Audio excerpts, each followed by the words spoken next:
শোনো, মেয়েটাকে আমাদের কাছ থেকে নিয়ে যাবে, ওই নির্দিষ্ট জায়গায় নিয়ে রেখে দিবে, আর সকালবেলা গিয়ে লাশ এনে আমার কাছে লাশ হস্তান্তর করবে। এই হলো কান্নার কারণ, আর এই হলো মেয়েটা আজকের রাত্রিতেই মারা যাবে, নির্ঘাত কোনো সন্দেহ নাই। হাফেজ আবুল বারাকাত এই কথা শুনে চমকায়া উঠলেন আর বললেন, আস্তাগফিরুল্লাহ, এটা কেমন কথা, এখন কি করবে? ও ভাইরা, হাফেজ কোরআন হাফেজ আবুল বারাকাত যার সিনার ভিতরে আছে রব্বে কারীমের কালামে পাক, সাথে সাথে চিন্তা করলেন, ডাক দিলেন, ডাক দিয়ে বলেন, মা গো, ও মা, যদি এমনই হয়ে থাকে তাহলে দয়া করে আপনি আপনার মেয়েটাকে আড়ালে নিয়ে যান, আপনার মেয়ের জায়গাতে আমাকেই পোশাক পরায়া তাদের হাতে উঠায়া দেন। হাফেজ আবুল বারাকাতের তখন দাড়ি মোষ উঠে নাই, আমাকেই দিয়ে দেন। মহিলা ডাক দিয়ে, না না, তোমাকে দেওয়া যাবে না, তুমি একজন মেহমান মানুষ, আর মেহমানকে এমন করে মৌতের হাতে তুলে দেওয়া যায় না। হাফেজ আবুল বারাকাত বারবার বলেন, না না, টেনশনের কোনো কারণ নাই, আপনি শুধু আপনার মেয়েটাকে হেফাজত করেন, আর কাপড় চোপড় অলংকার যা আনছে সব পরায়া আমাকে দিয়ে দেন। ও মুসলমান, বারবার বলার পরে মেয়েটাকে আড়াল করা হয়েছে, ওই মেয়ের জন্য আনা পোশাক আর অলংকার আদি সবগুলো হাফেজ আবুল বারাকাতকে পড়ানো হয়েছে, পুলিশের হাতে উঠায় দেওয়া হয়েছে, নির্দিষ্ট ওই জায়গায় নিয়ে রেখে দিয়েছে, সমুদ্রের কিনারায়, যেখান থেকে আর বের হয়ে আসার কোনো সুযোগ নাই, এখানেই রেখে দেওয়া হয়েছে। সবাই বাইরে দিয়ে রাতকে গেট লক করে দিয়ে চলে এসেছে। আমার ভাইরা, হাফেজ আবুল বারাকাত বলেন, আমি এখানে অপেক্ষা করতে লাগলাম সমুদ্রের ভিতর থেকে কে আসে আর কে এসে হামলা চালায়, এটা বোঝার জন্য আর দেখার জন্য আমি অপেক্ষা করতে লাগলাম, অপেক্ষা করতে লাগলাম। রাত্র যখন গভীর হয়েছে, চতুর্দিক দিয়ে তিন পতন নীরবতা বিরাজ করতে আছে। হাফেজ আবুল বারাকাত বলছেন, আমার মনে হচ্ছে পুরা মালদ্বীপের ভিতরে আর কোনো মানুষ এখন আর সজাগ নাই। সজাগ যদি থেকে থাকি আমরা তিনজন মানুষ হইতো বা সজাগ, একজন হলো আমি নিজে আবুল বারাকাত, আর দুইজন হলো যে বাড়িতে ছিলাম ওই বাড়ির মা আর মেয়ে। মনে হয় আমার চিন্তায় তারা ঘুমায় না, হয়তো বা তারা সজাগ, এছাড়া আর কোনো মানুষ মনে হয় সজাগ নাই। এমন গভীর রাত্রিতে, এমন নীরবতার ভিতরে হঠাৎ করে আমি শুনি সমুদ্রের ভিতর থেকে বিশাল আকৃতির কি জানি একটা আমার দিকে এগিয়ে আসতেছে। এত বিশাল বড় তার দেহ, যার শারীরিক মোকাবেলা করার, শারীরিক শক্তির ক্ষমতার মোকাবেলা করার আমার কাছে ক্ষমতা নাই। তার শারীরিক শক্তি হবে এত বেশি, মোকাবেলা করার মতো ক্ষমতা আমার নাই। তবে তবে আমার কাছে একটা হাতিয়ার আছে, সেটা হলো আমার সিনায় আছে মহান আল্লাহর কোরআন। আর একটু জোরে কান, আমার সিনায় আছে মহান আল্লাহর কোরআন। একটু যদি আওয়াজ করে বলেন, আল্লাহর কোরআনের শক্তি কি ওই দৈত্যের চেয়ে কম না বেশি? হাফেজ আবুল বারাকাত বলেন, আমার সিনার ভিতরে আছে আল্লাহ রাব্বুল আলামিনের কালাম, পবিত্র কোরআন। আমি তাই চিন্তা করলাম, আমি আল্লাহর কালামের তিলাওয়াত, আল্লাহর কালামের তিলাওয়াত শুরু করে দেই। আউযু বিল্লাহ, বিসমিল্লাহ যখন পড়া শুরু করলাম, আল্লাহর কোরআন যখন পড়তে আরম্ভ করলাম, এখন দেখি মনে হচ্ছে যেন দানবার সামনের দিকে আগাইতে পারে না, বাধা। আল্লাহু আকবার। আরেকটু জোরে কর, বাধা, সামনে আগাইতে পারে না। আমিও তেলাওয়াত বন্ধ করি না, আমিও তেলাওয়াত বন্ধ করি না। ও মুসলমান, কোরআনের তেলাওয়াতের সামনে কোন দৈত্য দাঁড়াইতে পারে না। দেখুন হাদিস হযরত মাওলানা জাকারিয়া হযরত আব্বাস মাওলানা জারওয়ানি খান রাহমাতুল্লাহি আলাইহি তিনি বলেন, আমি একদিন রাস্তা দিয়ে হাঁটতে আসি, এমন সময়ে হঠাৎ করে দেখি তিনটা লোক বিশাল কালো কালো, একেবারে কারেন্টের পিলারের মতো উঁচা লম্বা, সামনে দাঁড়ায় কয়, আজকেই তোমার জীবন শেষ। আমি আয়াতুল কুরসি পড়তে শুরু করলাম। হযরত আব্বাস মাওলানা জারওয়ানি খান রাহমাতুল্লাহি আলাইহি বলেন, আমি যখন আয়াতুল কুরসি পড়তে লাগলাম, দানবটি কয়, কোনো লাভ হবে না, তোমার আয়াতুল কুরসি আমাদের কাছ থেকে আজকে রক্ষা করতে পারবে না। হযরত আব্বাস মাওলানা জারওয়ানি খান রাহমাতুল্লাহি আলাইহি বলেন, আমি তেলাওয়াত বন্ধ করি না, তিনবার যখন আমার আয়াতুল কুরসি কুরসির তেলাওয়াত শেষ হয়ে গিয়েছে, ওই দানব আকৃতির ওই কারেন্টের পিলার সম ওই তিন জিন যারা আমার সামনে দাঁড়িয়েছিল, তারপরে আর তারা দাঁড়ায় থাকতে পারে নাই। আমি তিনবার তেলাওয়াত করে দেখি তারা নাই, সম্পূর্ণ রাস্তা ক্লিয়ার হয়ে গেছে।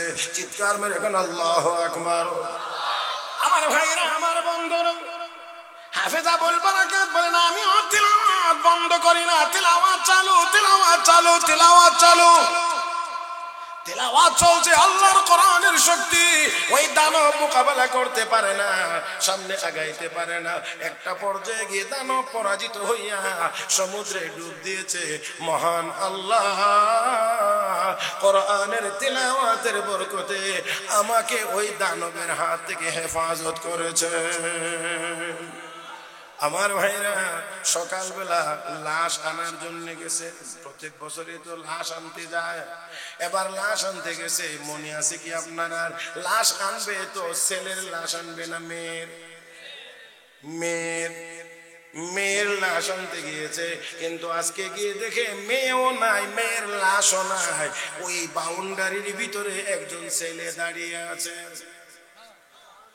মেয়ে জিন্দাও নাই, মুর্দাও নাই, ছেলে মানুষ দাঁড়িয়ে আছে। কে তুমি? এখানের মেয়েটা গেল কোথায়? হাফেজ আবুল বারাকাত ডাক দিয়ে কয়, না না, এখানে কোনো মেয়ে আপনারা গত রাত্রে রাখেনই নাই, রাখছিলেন আমাকে, আমি আছি, আমি ছিলাম। আল্লাহু আকবার বলবেন না?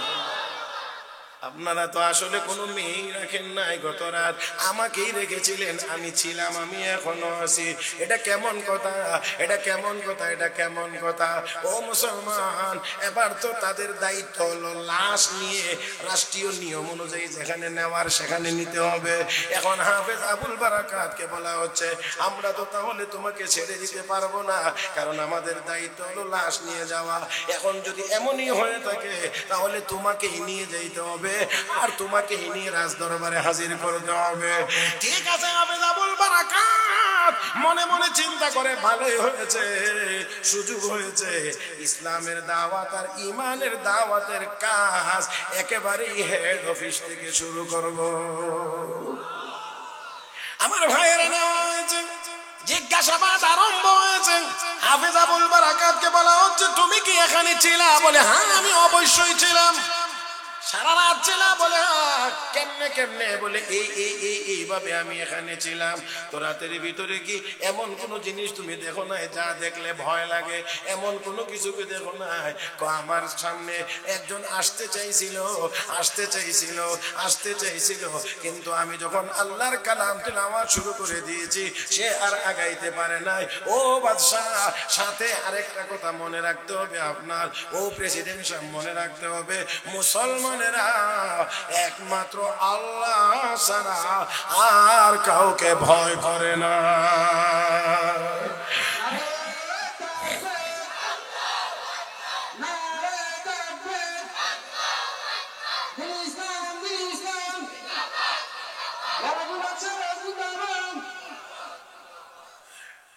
মুসলমানেরা আল্লাহ ছাড়া আর কাউকে ভয় করে। আওয়াজে হয়েছে? আমি আবারও বলছি, মুসলমানেরা আল্লাহ ছাড়া আর কাউকে ভয় করে। তাহলে কি হয়েছে? আমি আল্লাহর কালাম কোরআনের তিলাওয়াতের মাধ্যমে তার মোকাবেলা করেছি। আমি যখন তেলাওয়াত শুরু করে দিয়েছি, সে আর আগাইতে পারে না, এক পর্যায়ে পরাজিত হয়ে চলে গেছে, আর আমি ছিলাম।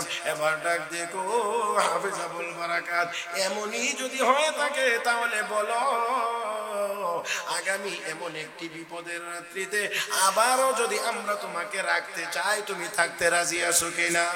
হাফেজ আবুল বারাকাত বলে, হ্যাঁ অবশ্যই রাজি আছি, কোনো অসুবিধা নাই, আমাকে দিয়ে দিবেন।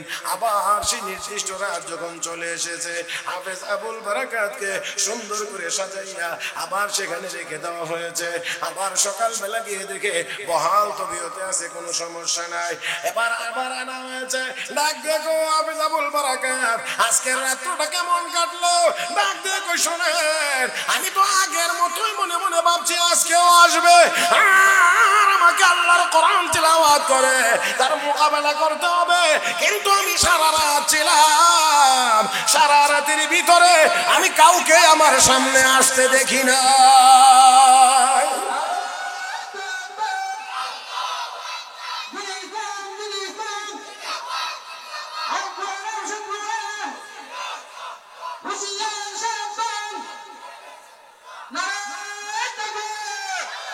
আমার ভাইরা, আমার বন্ধুরা, ওয়াইস প্রেসিডেন্ট ঘোষণা দিয়েছিলেন আগামী এমন একটি বিপদের রাত্রিতে যদি তুমি আবার আমাদের মধ্যে এখানে গিয়ে যদি ফিরে আসতে পারো, আমি ওয়াদা দিলাম আমি আমার মন্ত্রিসভার সদস্য বৃন্দ নিয়ে সবাইকে নিয়ে কালেমা পড়ে মুসলমান হয়ে যাব। হাফেজ আবুল বারাকাত যখন ঘুরে আসলেন, আজকে বলা হয় ও হাফেজ সাহেব কেমন হয়েছে অবস্থা? সারা রাতের ভিতরে কেউ আসে নাই, সারা রাতের ভিতরে কাউকে আমি দেখি নাই, সারাটা রাত আমি আল্লাহর ইবাদত বন্দেগীর ভিতরেই পার করেছি। এবার ডাক দিয়ে হাফেজ আবুল বারাকাত, একজন মানুষ কোরআনের তিলাওয়াত করলে, যে কোরআনের তিলাওয়াত করলে গোটা দেশবাসী বিপদ থেকে রক্ষা পায়, সে নিজেও রক্ষা পায়, গোটা দেশবাসী রক্ষা পায়। এই কোরআন আল্লাহর কালাম হওয়ার ব্যাপারে আর কোনো সন্দেহ নাই। অতএব আর দেরি করা যায় না, আমরা আমাদের ওয়াদা পূর্ণ করতে গিয়ে আমি আমার মন্ত্রিসভার সবাইকে নিয়ে দেশের জনগণ সহ কালেমা পড়ে মুসলমান হয়ে গেলাম। বিসমিল্লাহির রহমানির রহিম।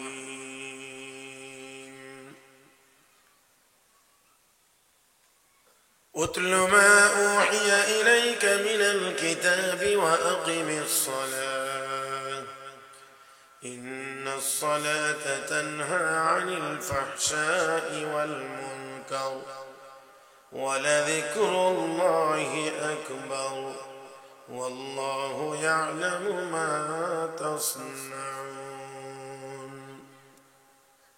قال رسول الله صلى الله عليه وسلم إن هذه القلوب تصدأ كما يصدأ الحديد إذا أصابه الماء. قيل وما جلاؤها يا رسول الله؟ قال كثرة ذكر الموت وتلاوة القرآن.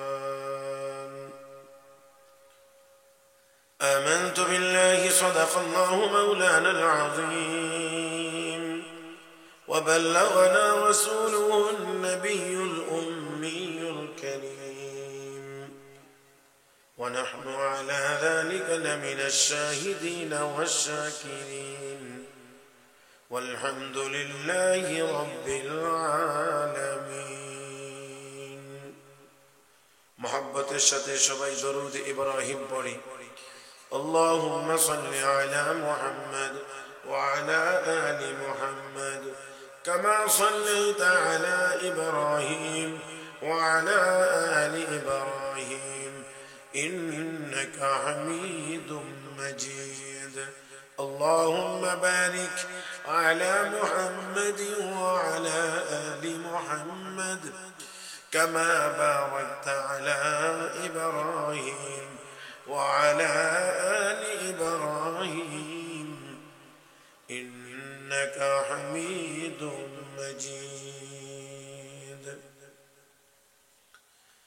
الإحسان ইসলামী যুব সংঘ শাহপুর জামালগণ সুনামগঞ্জের উদ্যোগে আয়োজিত আজকের ষষ্ঠ বার্ষিক তাফসীরুল কোরআন মাহফিলের চলমান অধিবেশনের মুহতারাম সভাপতি দামাত বারাকাতুহুল আলিয়া, উপস্থিত হযরত উলামায়ে কেরাম, সমবেত দিনদার ইমানদার মুসলমান ভাইরা, পর্দার আড়ালে অবস্থানরত শ্রদ্ধেয় সম্মানিত মা ও বোনেরা, রব্বে করিমের দরবারে শুকরিয়া আদায় করছি যিনি আমাদেরকে অত্যন্ত দয়া করে, মায়া করে, মেহেরবানি করে মাগরিবের নামাজের পরে অত্যন্ত বরকতি সময়,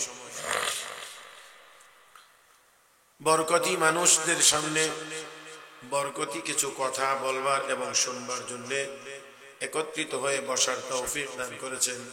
মহব্বতের সাথে সবাই উচ্চ আওয়াজে পড়ি আলহামদুলিল্লাহ। যারাই বসেছেন তারা আরেকটু মনোযোগী হয়ে বসবেন বলে আমি আশা করছি।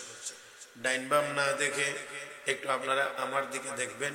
আর এই যে ভাইরা বসছেন একটু যদি সামনে আগে আসেন মজলিস ঠিক হয়ে যাবে ইনশাআল্লাহ। যে বেশি নড়তে হবে না, সামান্য একটু আগাইলেই ঠিক হয়ে যাবে ইনশাআল্লাহ। আপনারা একটু যে ভাগটা, মাশাআল্লাহ মাশাআল্লাহ, এই তো হয়ে গেছে আলহামদুলিল্লাহ। মাগরিবের নামাজের পরে সবাই মনে করে যে এখন কোনো বড় হুজুর ওয়াজ করবে না। সবাই মনে করে মাগরিবের নামাজের পরে ছোট হুজুর ওয়াজ করবে, বড় হুজুর বেশি রাত হইলে ওয়াজ করে। এই জন্য মানুষ আসতে চায়। তবে যারা এসেছেন, যতজন এসেছেন আলহামদুলিল্লাহ, আমার এতজনই চলবে। বাকি যে কয়জন আছেন তারা অ্যাক্টিভ থাকতে হবে, আমার দিকে তাকায়া মনোযোগ সহকারে শুনতে হবে। মাঝে মাঝে একটু কথা বলার যদি দরকার হয় তাহলে আপনাদেরকেও একটু একটু করে কথা বলতে হবে। রাজি আছেন তো ইনশাআল্লাহ? হ্যাঁ, যদি কথাগুলো সওয়াবের হয়, সওয়াবের কথাগুলো একটু বড় আওয়াজে বললে কি অসুবিধা হবে? সবাই জবানটা খুলে একটু মহব্বতের আওয়াজে বলেন তো সুবহানাল্লাহ, আলহামদুলিল্লাহ, লা ইলাহা ইল্লাল্লাহ, আল্লাহু আকবার। মাশাআল্লাহ। কষ্ট হয়েছে নাকি? গুনাহ হয়েছে? কি হয়েছে বলে আশা করা যায়? সওয়াব হয়েছে। আমাদের সওয়াবের দরকার নাই তো? হ্যাঁ, সওয়াবের দরকার আছে। আল্লাহ, বর্তমান দুনিয়াতে মুসলমানের অভাব, ইমানদারের অভাব নাই 200 কোটি। কিন্তু খোঁজ নিলে দেখবেন, চোখ ঘুরাইলে দেখবেন, যাচাই করলে দেখবেন নেককার মুসলমানের যথেষ্ট পরিমাণ অভাব। আল্লাহ, ঠিকটা যদি সবাই মিলে বলতেন। আচ্ছা, আপনারা বলেন তো দেখি, খুব বেশি দূরে যাওয়া লাগবে না। আমরা বর্তমান বাংলাদেশে আমাদের প্রায় 5 লাখের মতো মসজিদ আছে। কিছু কম বেশ হইতে পারে সামান্য, ছোট বড় মিলাইয়া 5 লাখের মতো। আমরা যে মহল্লায় বসবাস করি, এই মহল্লায় যে মসজিদটা বানানো হয়েছে, এই মহল্লার সব পুরুষ মানুষ যাদের উপরে নামাজ ফরজ, তারা যদি সবাই মসজিদে যাইতেন, আপনারা বলেন তো এই মসজিদে সবাই একসাথে নামাজ পড়তে পারতেন? হ্যাঁ, 2-1টাই ব্যতিক্রম, সেটা ভিন্ন জিনিস। স্বাভাবিকভাবে আপনি একটু বলেন তো, যত পুরুষ মানুষের উপরে নামাজ ফরজ, তাদের জন্য তো জামাতে নামাজ পড়াও সুন্নতে মুআক্কাদা। মসজিদে গিয়ে জামাতে নামাজ আদায় করবে। সব পুরুষগুলো যদি, যাদের উপরে নামাজ ফরজ, তারা যদি সবাই মসজিদে চলে যাইতো, তাহলে যেই মসজিদ আমরা আমাদের মহল্লার জন্য বানাইছি, কোনোভাবেই এই মসজিদে মুসল্লির সংকলন হইতো না। হ্যাঁ, হইতো না। তারপরে দেখেন আবার একটু, যেই মুসল্লি জোহরের নামাজে হয়, যত মুসল্লি আসরের নামাজে হয়, যত মুসল্লি মাগরিব এশায় হয়, ফজরের নামাজে মনে তার চেয়ে একটু বেশি হয়।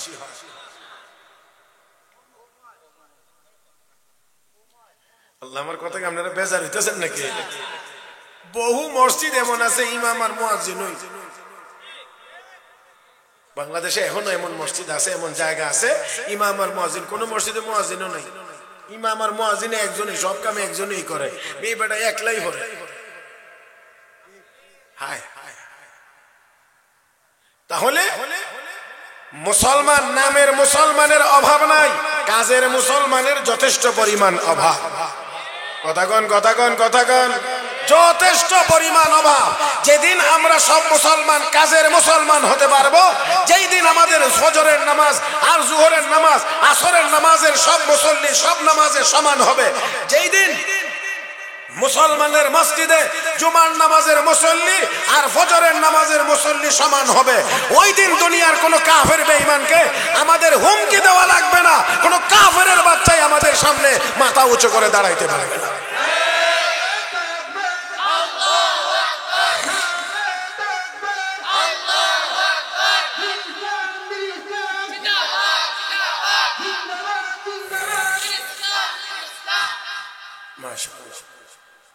যে সময় কিন্তু একেবারেই সীমিত। এটা এক নামাজ পড়া পড়ছি আর এক আজানের মাঝখানে আছে, বুঝিনি আপনারা? আপনাদের এইদিকে সিএনজি গাড়ি আছে, সিএনজি যেটা কয় আর কি, সিএনজি তো আসলে গাড়ি না, সিএনজি তো হইলো গ্যাসের নাম। এখন যে গ্যাসে চলে এটার নাম হয়ে গেছে সিএনজি, কথা বলছেন না? তো এই সিএনজি পিছনে 3 সিট, তো যে মাঝখানে থাকে এ কিন্তু সারা রাস্তায় দেখবেন এইভাবে আত্মাহিয়াত পড়তে পড়তে যায়, ঠিক না?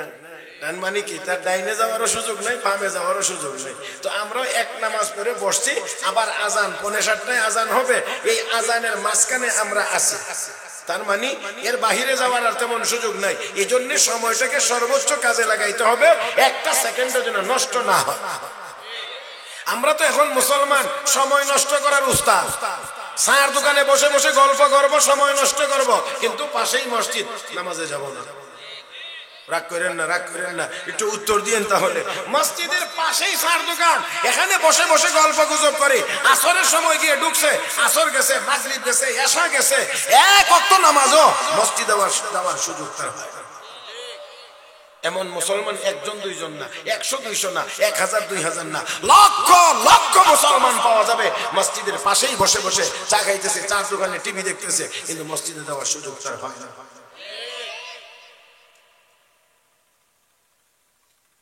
আমরা সময় নষ্ট করি। বাগদাদের ওলি হযরত সাররি সখতি রহমতুল্লাহ, তিনি গেছেন এক বুজুর্গের সাথে সাক্ষাৎ করার জন্য। শেখুল হাদিস হযরত মাওলানা জাকারিয়া রহমতুল্লাহ আলাইহি লিখেন, গিয়ে দেখেন উনি পানি দিয়ে আটা গুলে এমনি রুটি বানান। সাধারণত মানুষ আটা গুলে রুটি বানায় খায়, উনি রুটি বানান না, এমনি খান। জিজ্ঞেস করলেন, হযরত রুটি বানান না কেন? রুটি বানাইতে গেলে সময় লাগে, রুটি বানাইতে গেলে সময় বেশি লাগে, এই জন্য রুটি বানানো বাদ দিছি। আর যে সময়টা আমি বাঁচাইতে পারি রুটি না বানানোর কারণে, এই সময়টার ভিতরে আমি 70 বার সুবহানাল্লাহ পড়তে পারি। এবার বুঝেন তাদের কাছে সময়ের গুরুত্ব কি পরিমাণ ছিল, কি পরিমাণ ছিল। আর এই জন্য আল্লাহ তাদেরকেও এত বড় বানায়া দিয়েছেন। মুহতারাম হাজরিন, মনে রাখতে হবে, সময় যত বেশি কাজে লাগানো যাবে তত বেশি উন্নতি লাভ করা যাবে। চাই দুনিয়ার লাইনের উন্নতি হোক, চাই আখিরাতের লাইনের উন্নতি হোক, সময় কাজে লাগাতে হবে। আমরা বুঝি না, কিন্তু আবার এই সময়ের জন্য আমাকে আপনাকে জবাবদিহিও করতে হবে।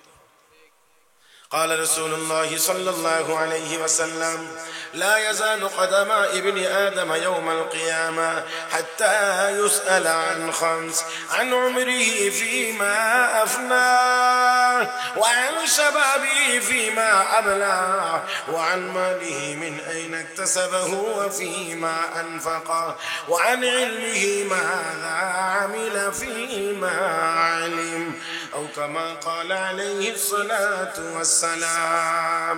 আমার নবী বলেন, উম্মত, হাসরের ময়দানে 5টা করে প্রশ্ন করা হবে, উত্তর না দেওয়া পর্যন্ত একটি আদম সন্তানও এক কদম সামনে আগাইতে পারবে না। আমার ভাইয়েরা, প্রথম প্রশ্ন, আন উমরিহি ফিমা আফনা। এরা বান্দা বান্দি, দুনিয়ার জীবনে 50, 60, 70, 80 বছর, 100 বছর হায়াত দিয়েছিলাম, এই হায়াতটা কোন কাজে খরচ করেছো? জবাব দাও। 2 নম্বর প্রশ্ন হবে, ওয়ান শাবাবিহি ফিমা আবলা। এই হায়াতের ভিতরে একটা গুরুত্বপূর্ণ সময় ছিল, নাম তার যৌবনকাল, কোথায় ব্যবহার করেছো, কোথায় খরচ করেছো? জবাব দাও। তাহলে দুনিয়ার জীবনে সময় যেভাবেই যাক না কেন, রব্বে করিমের দরবারে এই সময়ের জন্য আমাকে আপনাকে হিসাব দেওয়া লাগবে। জোরে কোন লাগবে কি লাগবে না? হে মুসলমান, জবাব দিতে হবে। তাহলে আসুন সময়টাকে কাজে লাগাই, আল্লাহর ইবাদতের ভিতর দিয়ে সময়টা পার করি। এখন কথা হলো, আল্লাহর ইবাদত কি সারা দিনই করা যাবে, সারা রাতই কি করা যাবে, অন্য কোনো কাজ কি করতে হবে না, করা লাগবে না? ও মুসলমান, অবশ্যই করা লাগবে, করা যাবে। আল্লাহর হুকুম মেনে যদি হয়, নবীর তরিকা মোতাবেক যদি হয়, তাহলে নামাজের পরে মাটি গিয়ে যেই কাজ করবেন সেটাও ইবাদত, অফিসে গিয়ে যেই কাজ করবেন সেটাও ইবাদত, আরো আরো আপনার ব্যবসা বাণিজ্য যা করবেন সেটাও ইবাদত। قال رسول الله صلى الله عليه وسلم: من صلى العشاء بجماعة فكأنما صلى الليل فكأنما صلى نصف الليل، ومن صلى الصبح بجماعة فكأنما صلى الليل كله، أو كما قال عليه الصلاة والسلام। সালাম। আমার নবী কয় উম্মত এশার নামাজ জামাতে যে ব্যক্তি আদায় করলো সে যেন অর্ধেক রাত নামাজ পড়লো। জবান খোলেন, জবান খোলেন, জবান খোলেন। আমার নবী বলেন আবার আবার ঘুম থেকে জাগ্রত হয়ে আমার যে উম্মত ফজরের নামাজ জামাতে আদায় করলো, নবী বলেন উম্মত রে সে যেন সারা রাত নামাজ আদায় করলো। এশার নামাজ জামাতে পড়লে অর্ধেক রাত, ফজরের নামাজ জামাতে পড়লে বাকি অর্ধেক রাত। তার মানে এশার নামাজ পড়ে যদি কেউ জামাতে পড়ে যদি ঘুমায়, আবার যদি ফজরের নামাজ জামাতে পড়ে, তাহলে সারা রাতের ঘুম ও ইবাদতের অন্তর্ভুক্ত। ও মুসলমান, আর কি সহজ? ঘুমায় রইলেন আপনি, নবী কয় আপনি নামাজ পড়েন। আপনি নামাজ পড়েন না, আপনি ঘুমান, কিন্তু নবী কয় নামাজ পড়েন। তাহলে বোঝা গেল আমরা যদি সময়টাকে কাজে লাগাই আল্লাহর হুকুম মোতাবেক, নবীর তরিকা মোতাবেক, তাহলে ঘুম ও ইবাদত, ব্যবসা বাণিজ্য ইবাদত, অন্যান্য কাজ কারবার যা আছে সবগুলো ইবাদত। আল্লাহ আমাদের সবাইকে তৌফিক দান করুন। মহব্বতের সাথে সবাই বলি আমিন। বলছিলাম সময়টাকে কাজে লাগাইতে হবে। এখানে আয়াত তেলাওয়াত করেছি সূরাতুল আনকাবুতের 45 নম্বর আয়াত। এই সাকি ইষ্টি যাইবে এটা আগে তুই না করে দে। এই যে এই সার দোকানদারি এনে চলবে না, আমি যতক্ষণ আছি তারপরে দেখা যায় না। একখান চা খাইতে গেলে 5 মিনিট লাগবে, 5 মিনিট আমি ওয়াজ করবার টাইম পাই না। আমি এখন এনে চা খাবো করতে। এই ভাই অন্তত 10, 12, 14 বছরের ভিতরে কোনো বয়ানের ভিতরে চা খাইছি বলে মনেও পড়ে না। আল্লাহর রহমতে কোনো বয়ানে চা আমি খাই না, সোজা কথা একেবারেই জানাই দিলাম। আমি বয়ানের ভিতরে চা খাই না। আলহামদুলিল্লাহ, আল্লাহ আমাকে চালান। মাঝে মাঝে একটু কষ্ট হইলেও চেষ্টা করি না খেয়ে থাকার। আলহামদুলিল্লাহ, আল্লাহ আমাকে বরকত দিয়েছেন। যেদিন থেকে চা খাওয়া স্টেজে বয়ানের ভিতরে চা খাওয়া যেদিন থেকে বাদ দিছি, ওই দিন থেকে আল্লাহর স্পেশাল বরকত নাজিল হয়েছে। এরপরে আর এত বেশি গলা ভাঙছেও না, চা খাওয়ার দরকার হয়েছে। আলহামদুলিল্লাহ, আলহামদুলিল্লাহ, সুম্মা আলহামদুলিল্লাহ। আর আমারটা যদ্দুর আল্লাহ আমারে দিছে আলহামদুলিল্লাহ, এটার উপরে আমি আল্লাহর দরবারে লাখো কোটি শুকরিয়া আদায় করি। এখনো 32 বছর যাবত এই কণ্ঠ বাজতেছে, 32 বছর যাবত। তারপরে আলহামদুলিল্লাহ আল্লাহ পাক যথেষ্ট পরিমাণ ভালো রাখছেন। এটা শুকরিয়া আদায় করে শেষ করার মতো না, এটা একান্তই আল্লাহর ফজল ও করম, আল্লাহর দয়া আর অনুগ্রহ। মুহতারাম উপস্থিতি, আমি এই জন্য বলছি একেবারে আমার দিকে সবাই একেবারে আমার দিকে তাকিয়ে কথাগুলো খেয়াল করে শুনবেন। আয়াতের ভিতরে আল্লাহ রাব্বুল আলামিন তার নবীকে, তার প্রিয় হাবিবকে, তার বন্ধুকে, ইমামুল মুরসালিন সাইয়্যিদুল মুরসালিন রাহমাতুল লিল আলামিন নবী মুহাম্মদুর রাসূলুল্লাহ সাল্লাল্লাহু আলাইহি ওয়াসাল্লামকে সরাসরি ডাইরেক্ট আল্লাহ তার নবীকে দুইটা কাজ, দুইটা আমলের নির্দেশ দিয়েছেন। এক নম্বর আমল হলো তিলাওয়াতে কোরআন, 2 নম্বর আমল হলো ইকামতে সালাত। আল্লাহ রাব্বুল আলামিন নবীকে বলেন, হে নবী আপনি নিজে কোরআন তেলাওয়াত করেন, আপনি নিজে কোরআন তেলাওয়াত করেন। বলেন দেখি, আল্লাহ যদি নবীকে ডাইরেক্ট বলেন হে নবী আপনি কোরআন তেলাওয়াত করেন, তার মানে এটার গুরুত্ব কম না বেশি? এটা সহজেই বোঝা যায়। নবীকে আল্লাহ বলেন হে নবী আপনি তেলাওয়াত করেন, আপনি নিজে তেলাওয়াত করেন। আমার আপনার নবী তেলাওয়াত করেছেন, আমার আপনার নবী তেলাওয়াত করেছেন। মুহতারাম হাজিরিন, আমি আসার পরেই আমাকে কিছু কিছু ইঙ্গিত দেওয়া হয়েছে কেমনে কেমনে কোন লাইনে কথা দিতে হবে। একটু একটা বিশেষ জায়গার প্রতি আমাকে দিক নির্দেশনা দেওয়া হয়েছে, এই লাইনে একটু বলার জন্য।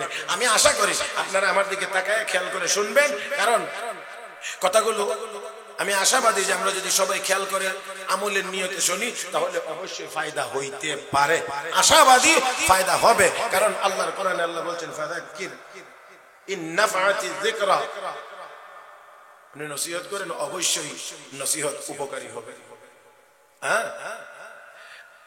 মুহতারাম হাজিরিন, আল্লাহর নবীকে আল্লাহ বলেন হে নবী আপনি কোরআন তেলাওয়াত করেন। নবী কোরআনের তেলাওয়াত করেছেন। নবীকে আমার আল্লাহ এমন এক কোরআন দান করেছেন যে কোরআনের কোন দিক থেকেই দুনিয়ার কোন শক্তি মোকাবেলা করার ক্ষমতা রাখে না। আমি আপনাদেরকে কত দিক বলবো, এত দিক বলা যাবে না, এত দিক বলে শেষও করা যাবে না। কোরআনের সাথে দুনিয়ার অন্য কোন গ্রন্থের কোন দিক থেকেই তুলনা হয় না, করা যায় না, করা যাবে না।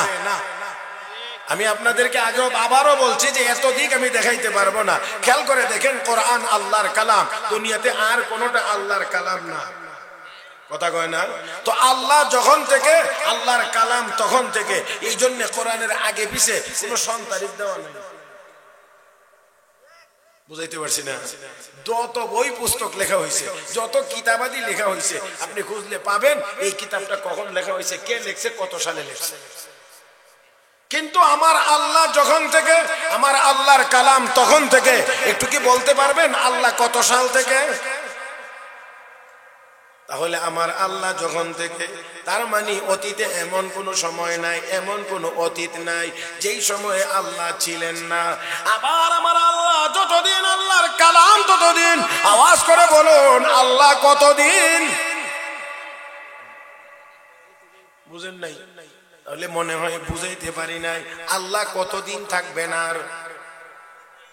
হ্যাঁ, মাশাআল্লাহ, একজনে বলছেন, বাকিরা মনে হয় বুঝিই না, একেবারে আমার দিকে তাকিয়ে আছেন। আল্লাহ যখন থেকে, আল্লাহর কালাম তখন থেকে, আল্লাহ যতদিন আল্লাহর কালাম ততদিন। আল্লাহর শুরু নাই, আল্লাহর শেষ। হে মুসলমান, আমার আল্লাহর শুরু নাই, শেষও নাই। আমার আল্লাহর কালামেরও শুরু নাই, শেষ নাই। এই ঠিক তেমন সব জবানে বলা দরকার ছিল। আল্লাহর কালাম, আল্লাহ যখন থেকে আল্লাহর কালাম তখন থেকে। আল্লাহ যতদিন থাকবেন আল্লাহর কালাম ততদিন থাকবেন। আল্লাহ কতদিন থাকবেন? ও মুসলমান, অনন্ত অসীমকাল। আমার আল্লাহর শুরু নাই, আমার আল্লাহর শেষ নাই। এই জন্য আল্লাহর কালাম তখন থেকে।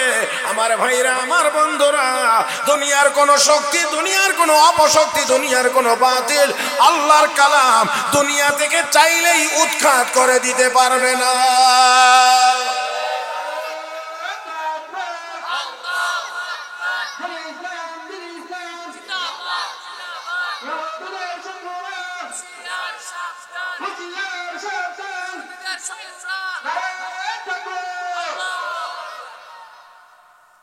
ও ভাই, ও মুসলমান, কারণ কোরআন আল্লাহর কালাম, এটা চাইলে কেউ উড়াইয়া দিতে পারে না, সরাইয়া দিতে পারে না, ডুবাইয়া দিতে পারে না, পোড়াইয়া দিতে পারে না, চাইলেই পারে না। যদিও কাগজে লেখা কোরআন পানিতে ডুবানো যায়, আগুনে পোড়ানো যায়, কিন্তু কোটি মুসলমানের সিনার ভিতরে আছে কোরআন। কোটি মানুষের সিনার ভিতরে কোরআন। এই কোরআন কোনদিন আগুন দিয়ে জ্বালানো যাবে না, পানি দিয়েও ডোবানো যাবে না। ব্রিটিশরা 200 বছরে অনেক চেষ্টা করেছে কেমন করে মুসলমানকে কোরআন শূন্য করা যায়। হাজার হাজার আলেম উলামাকে তারা জেলবন্দি করেছে, হাজার হাজার উলামায়ে কেরামকে তারা শহীদ করেছে। ও মুসলমান, হাফেজ কোরআনদেরকে তারা হত্যা করেছে, কোরআনের কবি সমুদ্রে ডুবিয়ে দিয়েছে। কিন্তু আওয়াজ করে বলেন মুসলমান, তাই বলে এখন আর কোরআনের আলেম আর হাফেজ নাই, কোরআনের মাদ্রাসাও নাই? হ্যাঁ হ্যাঁ হ্যাঁ, আছে আছে আছে আছে, থাকবে। শুধু আছে না, বর্তমান পৃথিবীতে হাফেজে কোরআনের সংখ্যা 4 কোটির মতো, 4 কোটি।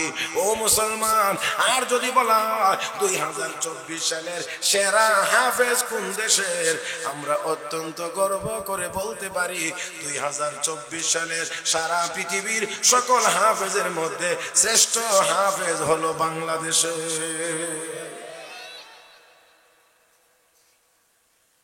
তো আল্লাহর নবীকে আল্লাহ বলেন, হে নবী, আপনি তেলাওয়াত করেন।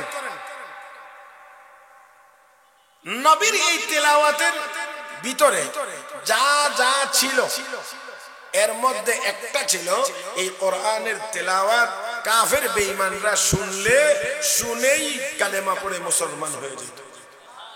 আর একটু মহব্বতে গান, কোরআনের তেলাওয়াত শুনেই কাফের বেঈমান মুসলমান হয়ে যাইত। আর একটা হলো মুসলমান কোরআনের তেলাওয়াত করলে বা শুনলে মুসলমানের ঈমান তাজা হয়ে যায়। মুহতারাম হাজিরিন, এই জন্য নবীর তেলাওয়াত শুনে কাফের বেঈমান মুসলমান হয়ে যায়। এই কারণে মক্কার সব কাফের বেঈমানেরা সর্বশক্তি নিয়োগ করেছিল কোরআনের তেলাওয়াতকে বন্ধ করে দেওয়ার জন্য। সর্বশক্তি তারা নিয়োগ করেছিল কোরআনের তেলাওয়াত বন্ধ করে দেওয়ার জন্য। কোরআনের তেলাওয়াত চলবে না, চলতে দেওয়া যাবে না। আবু জাহেল ঘোষণা দিল, যেখানে মুহাম্মদ তেলাওয়াত করবে সেখানেই তোমরা হট্টগোল গন্ডগোল করবা, সেজন্য নির্বিঘ্নে তেলাওয়াত করতে না পারে। মুসলমান, নির্বিঘ্নে যেন তেলাওয়াত করতে না পারে। মক্কার আবু জাহেলরা, আবু লাহাবেরা তারা এই ঘোষণা দিল, যেখানে তেলাওয়াত হবে সেখানে হট্টগোল গন্ডগোল করবা। তাহলে বোঝা গেল কোরআনের তেলাওয়াতের বিরোধী ছিল আবু জাহেল, আবু লাহাব। কিয়ামত পর্যন্ত যারা কোরআন তেলাওয়াতের বিরোধিতা করবে, বুঝতে হবে তারা আবু জাহেলের নাতিপুতি। একদম সোজা কথা। যুগে যুগে এরকম নাতিপুতি, যোগ্য নাতিপুতি আছে। হ্যাঁ, যোগ্য নাতিপুতি আছে। এদের কার্যক্রম দেখলে আমরা বুঝি, বাবারি বাবা, নাতি ওই এত যোগ্য, তো দাদা জানি কি পরিমাণ যোগ্য ছিল।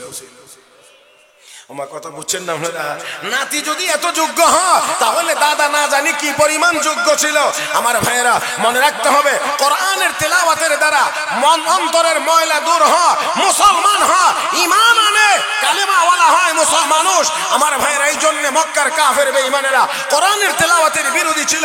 দুনিয়ার সব জালেমেরা, সব ইসলাম বিদ্বেষীরা সব সময় কোরআন এবং কোরআনওয়ালাদেরকে তারা টার্গেট করে। কারণ ব্রিটিশরা 200 বছরে মাদ্রাসা বন্ধ করে দিয়েছে, আলেম ওলামাদেরকে শহীদ করেছে, আলেম ওলামাদেরকে জেলখানায় নিয়েছে, আন্দামান দ্বীপে নিয়ে বন্দী করে রেখেছে। সব জালিমেরা চায় আলেম ওলামাদেরকে যদি নষ্ট করে দেওয়া যায়, ধ্বংস করে দেওয়া যায়, কোরআনের প্রতিষ্ঠান যদি বন্ধ করে দেওয়া যায়, মসজিদ বন্ধ করা লাগবে না, এমনিতেই বন্ধ হয়ে যাবে। আমরাও বলতে চাই, হাজার চেষ্টা করার পরেও কোরআন শূন্য করা কোন জালিমের পক্ষে সম্ভব হয় নাই, আর কোনোদিন সম্ভব হবেও না।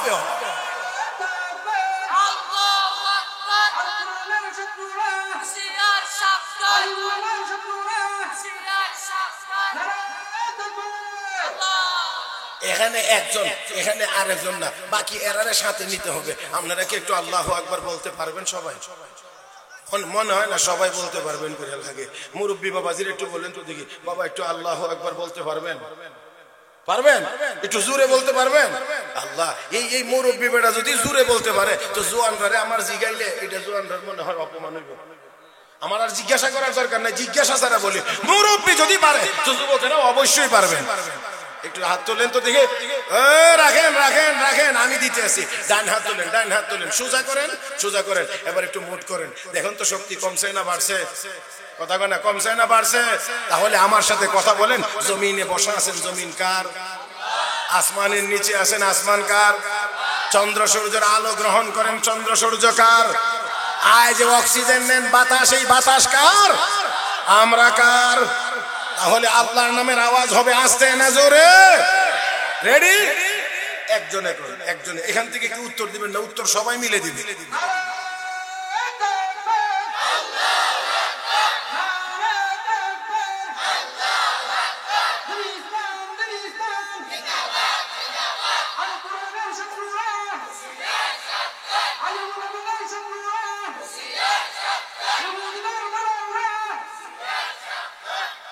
মাশাআল্লাহ।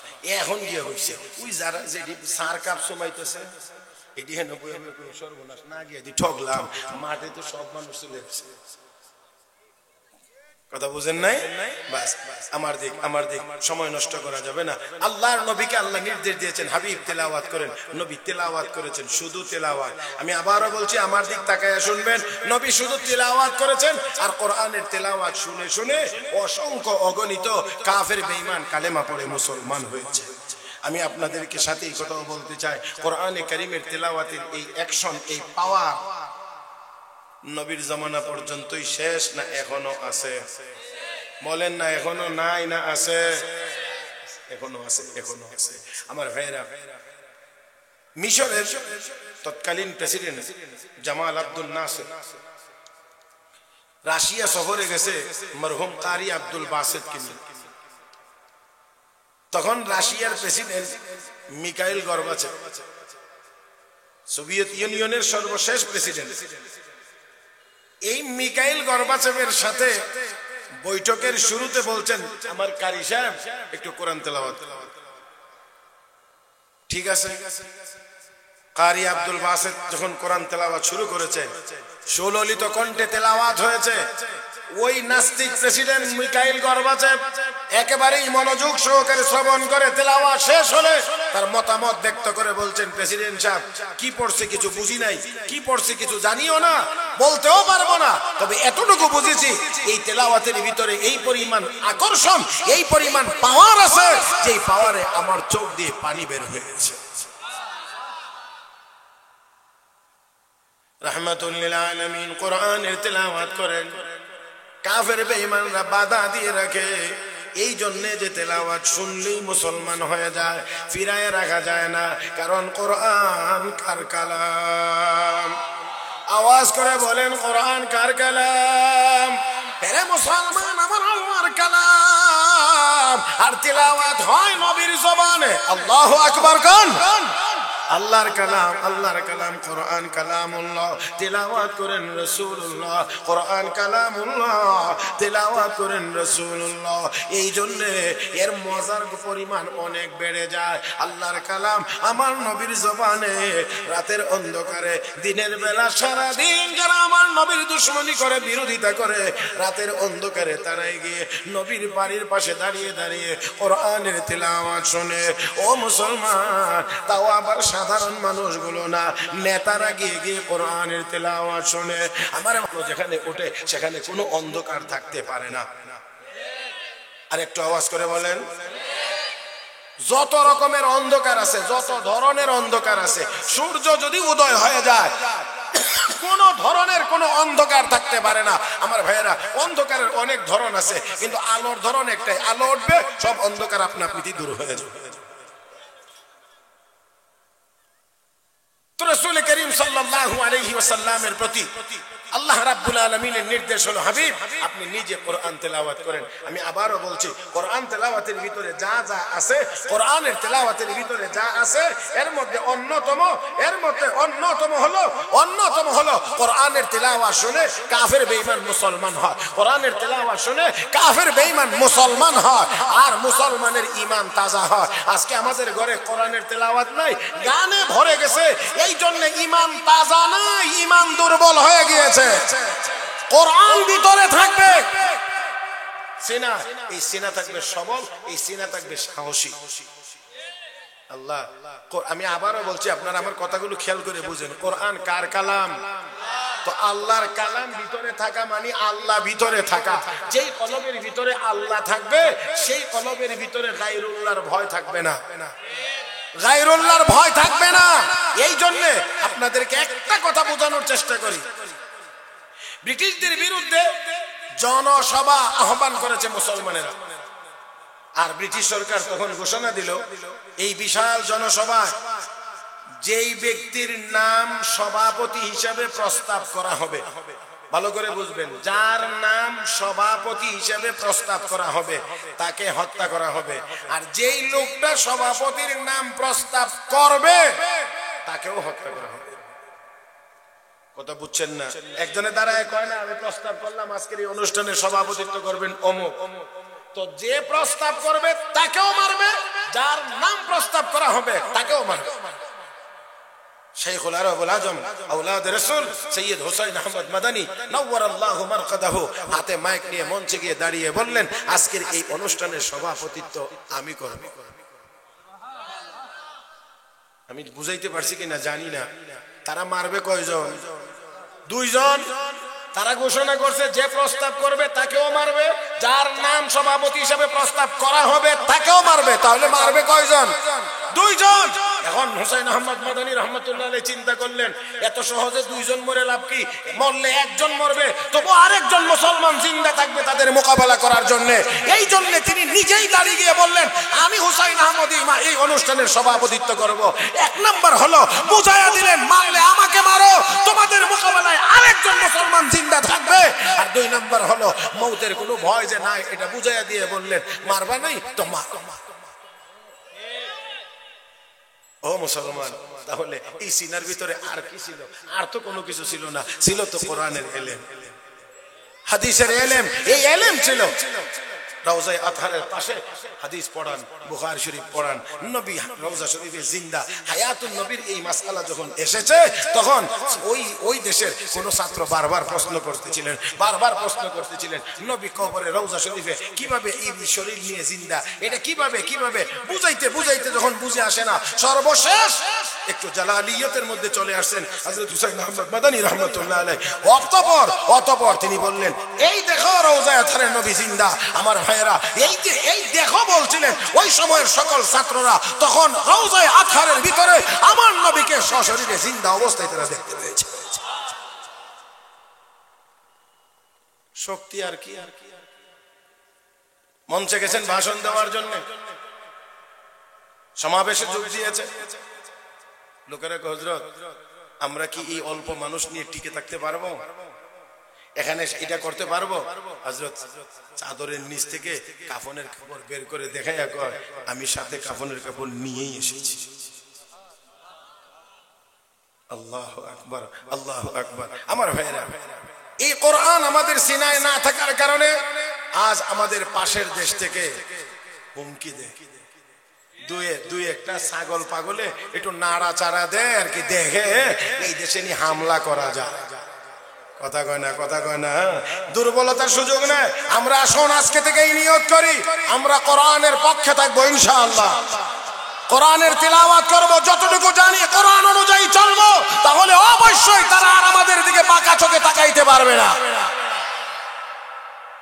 আমার ভাইরা, তো কোরআনের তেলাওয়াতের ভিতরে এত পাওয়ার আছে, এত শক্তি আছে, যে শক্তিটা ভিতরে চলে আসলে তখন আর দুনিয়ার কোনো বাতিল কোনো শক্তিকে আর শক্তি বলে মনে হয় না। কারণ আবারও বলছি, কোরআন আল্লাহর কালাম যেখানে, এখানে গায়রুল্লাহর ভয় থাকবে না, থাকতে পারেও না। আমার ভাইয়েরা, রাহমাতুল লিল আলামিন নবী মুহাম্মদুর রাসূলুল্লাহ সাল্লাল্লাহু আলাইহি ওয়াসাল্লামের তিলাওয়াত শুনে অসংখ্য অগণিত কাফের বেঈমান কালেমা পড়ে মুসলমান হয়েছে। মুসলমানদের মধ্যে সাহাবায়ে কেরাম অনেকে বলতেন, আমরা মক্কা বিজয়ের পরে দলে দলে মানুষ মুসলমান হয়, আমরাও হয়ে গিয়েছি, আমিও হয়ে গিয়েছি, কিন্তু ঈমান তখনও পরিপূর্ণ মজবুত হয় নাই। রাহমাতুল লিল আলামিনের সামনে একদিন বসা, আর এমন সময় ওহী নাযিল শুরু হয়েছে। আল্লাহ নবী তেলাওয়াত করে একটি আয়াত শুনাইলেন, ইন্নাল্লাহা ইয়া'মুরু বিল আদলি ওয়াল ইহসান ওয়া ইতা'i যিল কুরবা ওয়া ইয়ানহা আনিল ফাহশা'i ওয়াল মুনকারি ওয়াল বাগি ইয়া'iযুকুম লা'আল্লাকুম তাযাক্কারুন। ও মুসলমান, এই আয়াতের তেলাওয়াত যখন করলেন, সাহাবী বলেন, নবীর জবানে কোরআনের আয়াতের তেলাওয়াত শুনে ফাস্তাকাররাল ঈমানু ফি কলবি, আমার ঈমান আমার কলবের ভিতরে মজবুতভাবে আসন গেড়ে বসেছে। তার মানে হলো, মুসলমান কোরআনের তেলাওয়াত শুনলে ঈমানের পাওয়ার কমে না বাড়ে। আমার ভাইয়েরা, কাফের বেঈমান শুনলে ঈমানদার হয়। মুসলমান যদি কোরআনের তেলাওয়াত করে বা শুনে, তার ঈমানের পাওয়ার বাড়ে।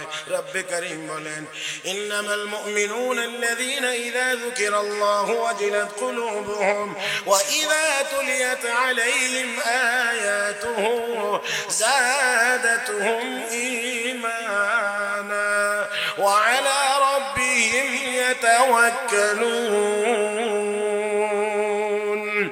الذين يقيمون الصلاة ومما رزقناهم ينفقون أولئك هم المؤمنون حقا لهم درجات عند ربهم ومغفرة ورزق كريم. আরেকটু জোরে কান। ও মুসলমান, তাহলে এবার একটু আওয়াজ করে বলবেন, এই কোরআনের তিলাওয়াত, এই কোরআনের মাহফিল, এই কোরআনের মাদ্রাসা আমাদের দেশে, আমাদের জমিনে, দুনিয়ার জমিনে থাকার দরকার নাই না আছে? আমার ভাইরা, আমার বন্ধুরা, সেজন্য এখন আমি আপনাদেরকে বলছি, শুধুমাত্র নবীর জামানায় আমার নবীর তিলাওয়াত শুনে কাফের বেঈমান মুসলমান হয়েছে এমন না।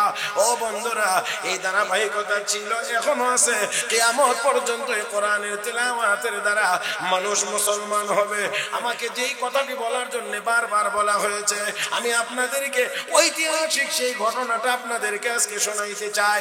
অনেক দিন পরে আমার ভাইয়েরা, বিশ্ববিখ্যাত পর্যটক আল্লামা শেখ মুহাম্মদ ইবনে বাতুতা সারা পৃথিবী ভ্রমণ করেছিলেন। বিশ্ব পর্যটক সারা পৃথিবী, গুরুত্বপূর্ণ যা যা তিনি পেয়েছেন তার নোটবুকে সংরক্ষণ করেছেন। ও মুসলমান, সব কিছুর পরে তিনি তার এই সফরনামা লিখেছেন, ভ্রমণ কাহিনী তিনি লিপিবদ্ধ করেছেন। এর ভিতরে তিনি সারা পৃথিবী ভ্রমণ করতে করতে আমাদের একেবারে পাশেবর্তী দেশ, নাম তার মালদ্বীপ। হ্যাঁ, একেবারে কাছে, সমুদ্রের ভিতরে কিছু দ্বীপ, আর এই দ্বীপগুলোর সমন্বয়ে গঠিত মালদ্বীপ। এই মালদ্বীপে তিনি আসলেন। মুসলমান, মালদ্বীপে এসে তিনি দেখেন এই দেশের সব মানুষ মুসলমান। আল্লাহু আকবার। সব মানুষ মুসলমান, অসংখ্য গণিত মসজিদ থেকে আজানের শব্দ শোনা যায়। এই দ্বীপের ভিতরে, সমুদ্রের ভিতরে, এই দ্বীপে কে ইসলামের দাওয়াত নিয়ে এসেছে?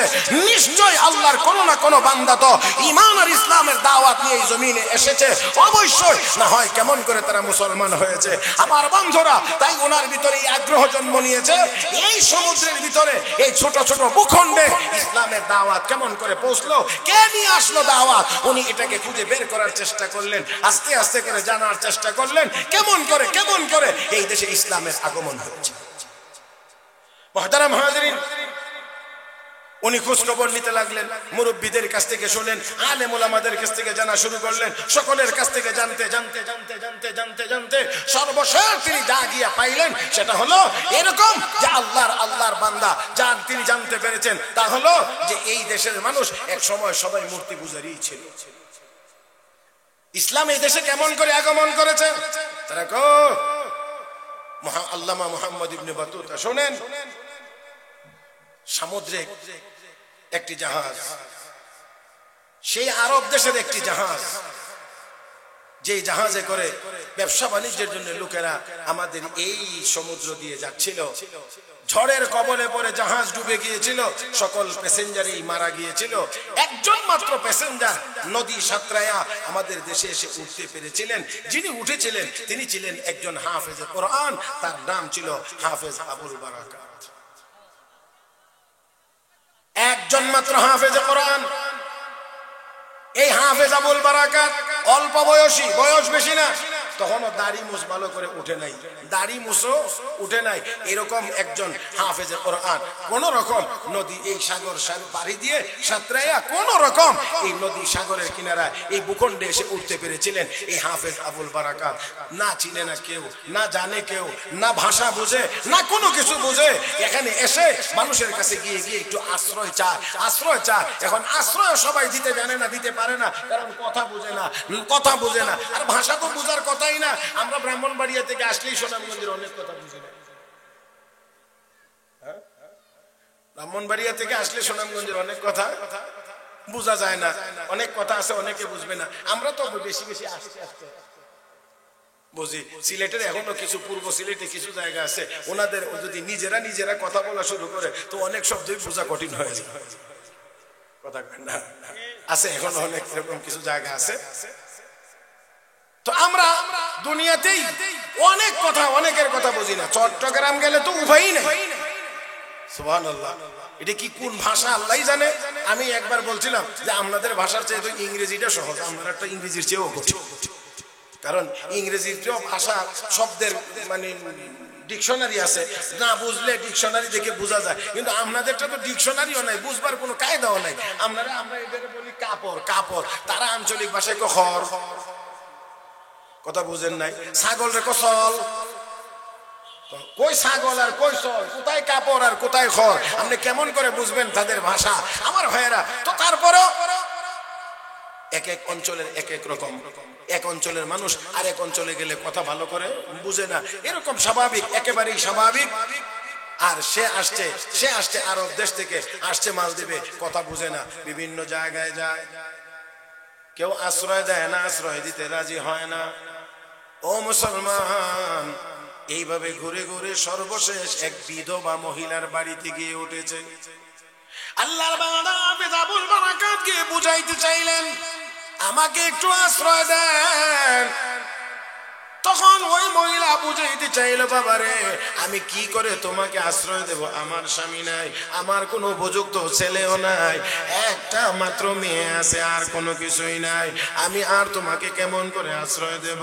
হাফেজ আবুল বারাকাত এতটুকু বুঝাইতে সক্ষম হয়েছেন, আমাকে একটু থাকার জায়গা দেন, বাকি ব্যবস্থা আমি আমারটা করে নেব, আমি আমারটাই করে নেব, আপাতত আমাকে একটু থাকার জায়গা দেন। ও মুসলমান রাজি হয়েছে, মুসলমান রাজি হয়েছে, রাজি হইলে আবুল বারাকাত এখানেই থাকেন, নিজেই কাজকর্ম করে উপার্জন করে চলেন, সুযোগ হইলে তাদেরকেও একটু সহযোগিতা করেন। আমার ভাইরা, আমার বন্ধুরা, এইভাবে করে দিন যাইতে আছে, দিন যাইতে আছে। একটা মানুষ যদি বাড়িতে থাকে, একটা মানুষ যদি বাড়িতে থাকে, অবশ্যই এই বাড়িওয়ালা এবং বাড়িতে যে থাকে তার মধ্যে একটা সম্পর্ক আস্তে আস্তে করে গভীর হইতে থাকে। হ্যাঁ মুসলমান, এইভাবে দিন যাইতে যাইতে যাইতে যাইতে একদিন হাফেজ আবুল বারাকাত সন্ধ্যার সময় বাড়িতে এসে দেখে মা আর মেয়ে দুজন কাঁদতে আছে। মা আর মেয়ে দুজন কান্দে, একজন আর একজনের গলায় ধরে ধরে কান্দে। ও মুসলমান, অনেক কান্না আছে, এমন যে কান্নার নমুনা দেখলেই বোঝা যায় এটা দুঃখের কান্না, অনেক বেশি কষ্টের কান্না।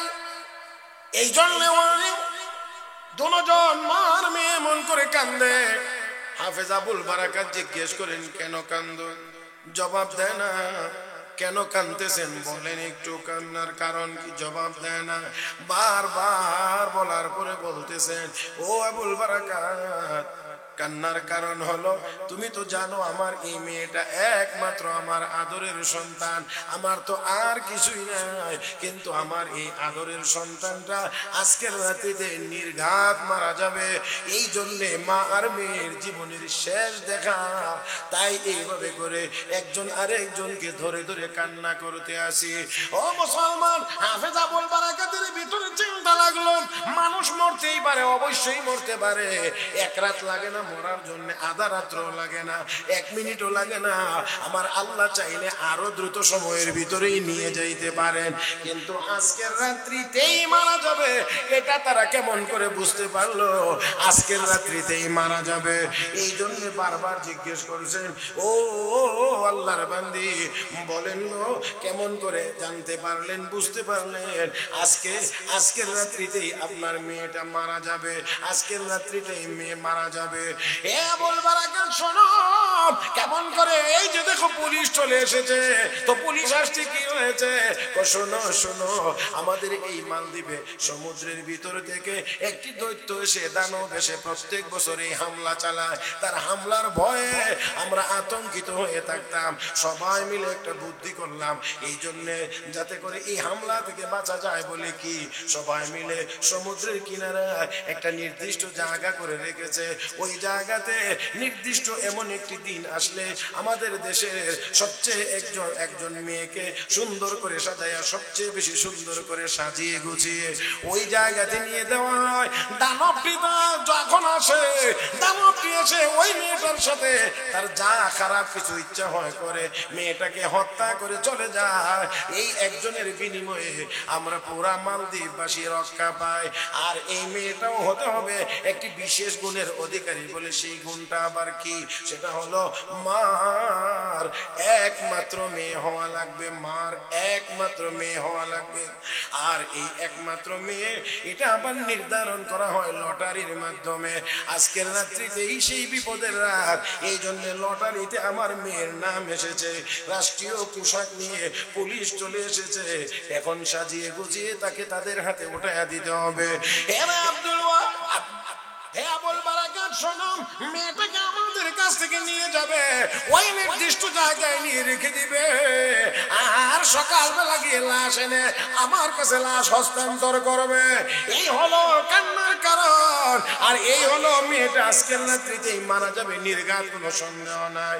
হাফেজ আবুল বারাকাত এই কথা শুনে চমকায়া উঠলেন আর বললেন, আস্তাগফিরুল্লাহ, এটা কেমন কথা, এখন কি করবে? ও ভাইরা, হাফেজ কোরআন হাফেজ আবুল বারাকাত যার সিনার ভিতরে আছে রব্বে করিমের কালামে পাক, সাথে সাথে চিন্তা করলেন, ডাক দিলেন, ডাক দিয়ে বলেন, মা গো, ও মা, যদি এমনই হয়ে থাকে তাহলে দয়া করে আপনি আপনার মেয়েটাকে আড়ালে নিয়ে যান, আপনার মেয়ের জায়গাতে আমাকেই পোশাক পরায়া তাদের হাতে উঠায়া দেন। হাফেজ আবুল বারাকাতের তখন দাঁড়িয়ে মোষ উঠে নাই, আমাকেই দিয়ে দেন। মহিলা ডাক দিয়ে, না না, তোমাকে দেওয়া যাবে না, তুমি একজন মেহমান মানুষ, আর মেহমানকে এমন করে মৌতের হাতে তুলে দেওয়া যায় না। হাফেজ আবুল বারাকাত বারবার বলেন, না না, টেনশনের কোনো কারণ নাই, আপনি শুধু আপনার মেয়েটাকে হেফাজত করেন, আর কাপড় চোপড় অলংকার যা আনছে সব পরায়া আমাকে দিয়ে দেন। ও মুসলমান, বারবার বলার পরে মেয়েটাকে আড়াল করা হয়েছে। ওই মেয়ের জন্য আনা পোশাক আর অলংকার আদি সবগুলো হাফেজ আবুল বারাকাতকে পড়ানো হয়েছে, পুলিশের হাতে উঠায় দেওয়া হয়েছে, নির্দিষ্ট ওই জায়গায় নিয়ে রেখে দিয়েছে, সমুদ্রের কিনারায়, যেখান থেকে আর বের হয়ে আসার কোনো সুযোগ নাই, এখানেই রেখে দেওয়া হয়েছে। সবাই বাইরে দিয়ে আটকে গেট লক করে দিয়ে চলে এসেছে। আমার ভাইরা, হাফেজ আবুল বারাকাত বলেন, আমি এখানে অপেক্ষা করতে লাগলাম সমুদ্রের ভিতর থেকে কে আসে আর কে এসে হামলা চালায়, এটা বোঝার জন্য আর দেখার জন্য আমি অপেক্ষা করতে লাগলাম, অপেক্ষা করতে লাগলাম। রাত্র যখন গভীর হয়েছে, চতুর্দিক দিয়ে তিন পতন নীরবতা বিরাজ করতে আছে। হাফেজ আবুল বারাকাত বলছেন, আমার মনে হচ্ছে পুরা মালদ্বীপের ভিতরে আর কোনো মানুষ এখন আর সজাগ নাই। সজাগ যদি থেকে থাকি আমরা তিনজন মানুষ হইতো বা সজাগ। একজন হলো আমি নিজে আবুল বারাকাত, আর দুইজন হলো যে বাড়িতে ছিলাম ওই বাড়ির মা আর মেয়ে। মনে হয় আমার চিন্তায় তারা ঘুমায় না, হয়তো বা তারা সজাগ, এছাড়া আর কোনো মানুষ মনে হয় সজাগ নাই। এমন গভীর রাত্রিতে, এমন নীরবতার ভিতরে হঠাৎ করে আমি শুনি সমুদ্রের ভিতর থেকে বিশাল আকৃতির কি জানি একটা আমার দিকে এগিয়ে আসতেছে। এত বিশাল বড় তার দেহ, যার শারীরিক মোকাবেলা করার, শারীরিক শক্তির ক্ষমতার মোকাবেলা করার আমার কাছে ক্ষমতা নাই। তার শারীরিক শক্তি হবে এত বেশি, মোকাবেলা করার মতো ক্ষমতা আমার নাই। তবে তবে আমার কাছে একটা হাতিয়ার আছে, সেটা হলো আমার সিনায় আছে মহান আল্লাহর কোরআন। আর একটু জোরে কান, আমার সিনায় আছে মহান আল্লাহর কোরআন। একটু যদি আওয়াজ করে বলেন, আল্লাহর কোরআনের শক্তি কি ওই দৈত্যের চেয়ে কম না বেশি? হাফেজ আবুল বারাকাত বলেন, আমার সিনার ভিতরে আছে আল্লাহ রাব্বুল আলামিনের কালাম, পবিত্র কোরআন। আমি তাই চিন্তা করলাম, আমি আল্লাহর কালামের তিলাওয়াত, আল্লাহর কালামের তিলাওয়াত শুরু করে দেই। আউযু বিল্লাহ, বিসমিল্লাহ যখন পড়া শুরু করলাম, আল্লাহর কোরআন যখন পড়তে আরম্ভ করলাম, এখন দেখি মনে হচ্ছে যেন দানব আর সামনের দিকে আগাইতে পারে না, বাধা। আল্লাহু আকবার। আরেকটু জোরে কর, বাধা, সামনে আগাইতে পারে না। আমিও তেলাওয়াত বন্ধ করি না, আমিও তেলাওয়াত বন্ধ করি না। ও মুসলমান, কোরআনের তেলাওয়াতের সামনে কোনো দৈত্য দাঁড়াইতে পারে না। শেখুল হাদিস হযরত মাওলানা জাকারিয়া হযরত আব্বাস মাওলানা জারওয়ানি খান রাহমাতুল্লাহি আলাইহি তিনি বলেন, আমি একদিন রাস্তা দিয়ে হাঁটতে আসি, এমন সময়ে হঠাৎ করে দেখি তিনটা লোক বিশাল কালো কালো, একেবারে কারেন্টের পিলারের মতো উঁচা লম্বা, সামনে দাঁড়ায় কয়, আজকেই তোমার জীবন শেষ। আমি আয়াতুল কুরসি পড়তে শুরু করলাম। হযরত আব্বাস মাওলানা জারওয়ানি খান রাহমাতুল্লাহি আলাইহি বলেন, আমি যখন আয়াতুল কুরসি পড়তে লাগলাম, দানবটি কয়, কোনো লাভ হবে না, তোমার আয়াতুল কুরসি আমাদের কাছ থেকে আজকে রক্ষা করতে পারবে না। হযরত আব্বাস মাওলানা জারওয়ানি খান রাহমাতুল্লাহি আলাইহি বলেন, আমি তেলাওয়াত বন্ধ করি না। তিনবার যখন আমার আয়াতুল কুরসির তেলাওয়াত শেষ হয়ে গিয়েছে, ওই দানব আকৃতির ওই কারেন্টের পিলার সম ওই তিন জিন যারা আমার সামনে দাঁড়িয়েছিল, তারপরে আর তারা দাঁড়ায়া থাকতে পারে নাই। আমি তিনবার তেলাওয়াত করে দেখি তারা নাই, সম্পূর্ণ রাস্তা ক্লিয়ার হয়ে গেছে। চিৎকার মেরে এখন আল্লাহু আকবার।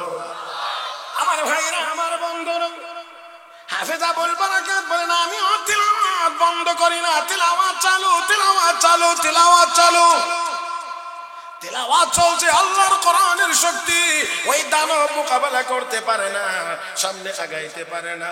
একটা পর্যায়ে গিয়ে দানব পরাজিত হইয়া সমুদ্রে ডুব দিয়েছে। মহান আল্লাহ কোরআনের তিলাওয়াতের বরকতে আমাকে ওই দানবের হাত থেকে হেফাজত করেছে।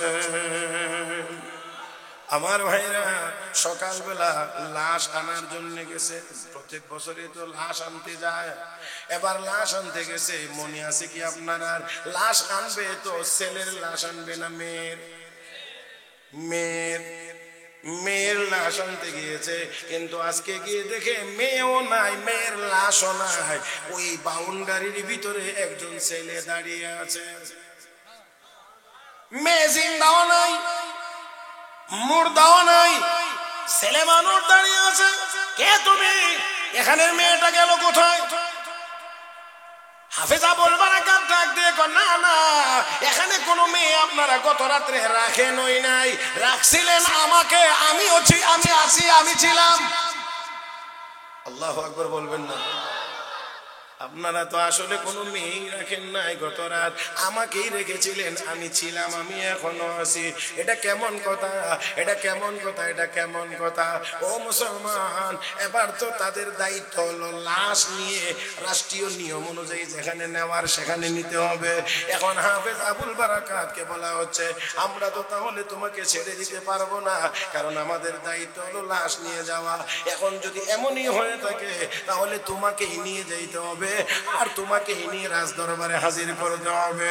ঠিক আছে হাফেজ আবুল বারাকাত মনে মনে চিন্তা করে, ভালোই হয়েছে, সুযোগ হয়েছে, ইসলামের দাওয়াত আর ইমানের দাওয়াতের কাজ একেবারেই হেড অফিস থেকে শুরু করব। আমার ভাইয়েরা নেওয়া হয়েছে, জিজ্ঞাসাবাদ আরম্ভ হয়েছে। হাফেজ আবুল বারাকাতকে বলা হচ্ছে তুমি কি এখানে ছিলা? বলে হ্যাঁ আমি অবশ্যই ছিলাম। সারা রাত ছিলাম? বলে কেমনে কেমনে? বলে এইভাবে আমি এখানে ছিলাম। তো রাতের ভিতরে কি এমন কোনো জিনিস তুমি দেখো নাই যা দেখলে ভয় লাগে? এমন কোনো কিছু কি দেখো নাই? আমার সামনে একজন আসতে চাইছিল, কিন্তু আমি যখন আল্লাহর কালাম তিলাওয়াত শুরু করে দিয়েছি সে আর আগাইতে পারে নাই। ও বাদশাহ, সাথে আরেকটা কথা মনে রাখতে হবে আপনার, ও প্রেসিডেন্ট সাহেব মনে রাখতে হবে, মুসলমানেরা একমাত্র আল্লাহ ছাড়া আর কাউকে ভয় করে না।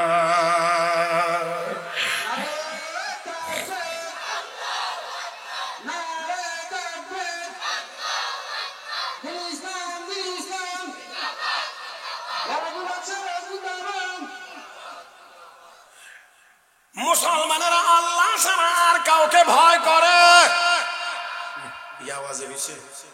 আমি আবারও বলছি, মুসলমানেরা আল্লাহ ছাড়া আর কাউকে ভয় করে। তাহলে কি হয়েছে? আমি আল্লাহর কালাম কোরআনের তিলাওয়াতের মাধ্যমে তার মোকাবেলা করেছি। আমি যখন তিলাওয়াত শুরু করে দিয়েছি সে আর আগাইতে পারে না, এক পর্যায়ে পরাজিত হয়ে চলে গেছে, আর আমি ছিলাম। এবার ডাক দেখো হাফেজ আবুল বারাকাত, এমনই যদি হয়ে থাকে তাহলে বলো আগামী এমন একটি বিপদের রাত্রিতে আবারও যদি আমরা তোমাকে রাখতে চাই তুমি থাকতে রাজি আছো কিনা? হাফেজ আবুল বারাকাত বলে হ্যাঁ অবশ্যই রাজি আছি, কোনো অসুবিধা নাই, আমাকে দিয়ে দিবেন। আবার সে নির্দিষ্ট রাত যখন চলে এসেছে, হাফেজ আবুল বারাকাতকে সুন্দর করে সাজাইয়া আবার সেখানে রেখে দেওয়া হয়েছে। আবার সকালবেলা গিয়ে দেখে বহাল তবিয়তে আছে, কোনো সমস্যা নাই। এবার আবার আনা হয়েছে, ডাক দেখো হাফেজ আবুল বারাকাত আজকের রাতটা কেমন কাটলো? ডাক দেখো শোনেন, আমি তো আগের মতোই মনে মনে ভাবছি আজকেও আসবে, আমাকে আল্লাহর কোরআন তিলাওয়াত করে তার মোকাবেলা করতে হবে। কিন্তু আমি সারা রাত ছিলাম, সারা রাতের ভিতরে আমি কাউকে আমার সামনে আসতে দেখি না।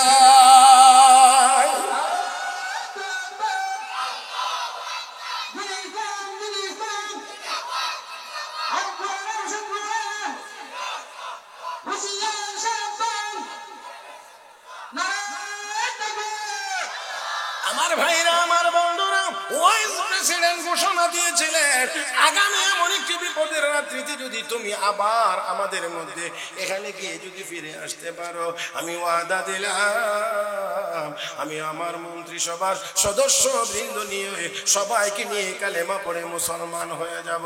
হাফেজ আবুল বারাকাত যখন ঘুরে আসলেন, আজকে বলা হয় ও হাফেজ সাহেব কেমন হয়েছে অবস্থা? সারা রাতের ভিতরে কেউ আসে নাই, সারা রাতের ভিতরে কাউকে আমি দেখি নাই, সারাটা রাত আমি আল্লাহর ইবাদত বন্দেগীর ভিতরেই পার করেছি। এবার ডাক দিয়ে হাফেজ আবুল বারাকাত, একজন মানুষ কোরআনের তিলাওয়াত করলে, যে কোরআনের তিলাওয়াত করলে গোটা দেশবাসী বিপদ থেকে রক্ষা পায়, সে নিজেও রক্ষা পায়, গোটা দেশবাসী রক্ষা পায়। এই কোরআন আল্লাহর কালাম হওয়ার ব্যাপারে আর কোনো সন্দেহ নাই। অতএব আর দেরি করা যায় না, আমরা আমাদের ওয়াদা পূর্ণ করতে গিয়ে আমি আমার মন্ত্রিসভার সবাইকে নিয়ে দেশের জনগণ সহ কালেমা পড়ে মুসলমান হয়ে গেলাম। ও বন্ধুরা, এবার ইনসাফের সাথে আওয়াজ করে বলেন, কোরআনের এই তেলাওয়াত আমাদের ঘরে ঘরেও জারি থাকার, চালু থাকার দরকার নাই না আছে? আমার বন্ধুরা, আমার ভাইরা, তাই আসুন শেষ কথা বলতে চাই, কোরআন যদি আমাদের সিনায় থাকে, আমাদের সিনায় প্রত্যেকটা মুসলমানের সন্তানের সিনায় যদি কোরআন থাকে, প্রত্যেকটা ঘরের ভিতরে যদি কোরআনের তেলাওয়াতের অভ্যাস আর আদত থাকে, আমরা চ্যালেঞ্জ করতে পারি দুনিয়ার কোন শক্তি আমাদের সামনে মোকাবেলার জন্য দাঁড়াতে পারবে না। আমার ভাইরা, আমার বন্ধুরা, এই জন্য আমরা বলতে চাই আমরা মুসলমান। আল্লাহ রাব্বুল আলামিন তার প্রিয় নবীকে নির্দেশ দিয়েছেন, উতলু মা উহিয়া ইলাইকা মিনাল কিতাব, নবীকে ওহীর মাধ্যমে আপনার উপরে যে কিতাবটি নাজিল হয় তেলাওয়াত করে শোনান। ইনশাআল্লাহ আমরাও তেলাওয়াত করব, ছেলে মেয়েদেরকে কোরআনের তেলাওয়াত শিখাই। আমি অর্ধেকটা বলছিলাম আর অর্ধেকটা আপনাদের লাগে রাখছিলাম, কিন্তু সবাই বলেন নিজেরা তেলাওয়াত করব, ছেলে মেয়েদেরকে কোরআনের তেলাওয়াত শিখাই। মাশাআল্লাহ, রাজি? সবাই রাজি? কোরআনের তেলাওয়াত শিখাইলে মনে ঠকে যাবে। অনেক চিন্তা ভাবনা এরকম আছে, মানে ছেলে আলেম হইলে, হাফেজ হইলে, মোল্লা হইলে, মৌলভী হইলে খাইব কি? আমারে সামনে রেখা এক বেচারা কইতেছে, ঘরের ভিতর বাড়ি হলি কইতেছে, আমরা অমুক রে নাম ধরে কইতেছে, ছেলে অমুক রে দিলাম মাদ্রাসা, ভিতরের থেকে জবাব দেয় দেমনে, মা কথা বুঝছেন না, দেমনে হুজুরে কয়টা বেতন দাও, মানে আমারে কত টাকা বেতন দেয়, এটা বুঝাইয়া কি বুঝাইছে, মানে হুজুর হইলে এরকম কম টাকা কামাই করবো, বেশি টাকা কামাই করতে পারবে না। এই জন্য মাদ্রাসা বড় আলেম বানান না বানান, বড় কিছু করেন আর না করেন, তবে মুসলমানের সন্তানকে আগে মক্তবে পড়াইয়া কোরআনটা শিখাইয়া অন্তত মুসলমান তো বানাইতে হবে। আল্লাহ আমাদের সবাইকে তৌফিক দান করুন। 2 নম্বর কাজ হলো নবী আপনি নামাজ কায়েম করেন, তাহলে আমাদেরও আমল আজকের বয়ানের এই মাগরিবের পরে 1 নম্বর কোরআনের তেলাওয়াত, 2 নম্বর হলো নামাজ সঠিক সময়ে সঠিক নিয়মে নামাজ আদায় করা। আল্লাহ আমাদের সবাইকে কোরআনের তেলাওয়াত এবং নামাজ কায়েম করার তৌফিক দান করুন। সবাই বলি আমিন ইয়া রাব্বাল আলামিন। সুবহানাকাল্লাহুম্মা বিহামদিক আশহাদু আল লা ইলাহা ইল্লা আনতা আস্তাগফিরুকা ওয়া আতুবু ইলাইক ওয়া আখিরু দাওয়ানা আলহামদুলিল্লাহি রাব্বিল আলামিন। আসসালামু আলাইকুম ওয়া রাহমাতুল্লাহি ওয়া বারাকাতুহু।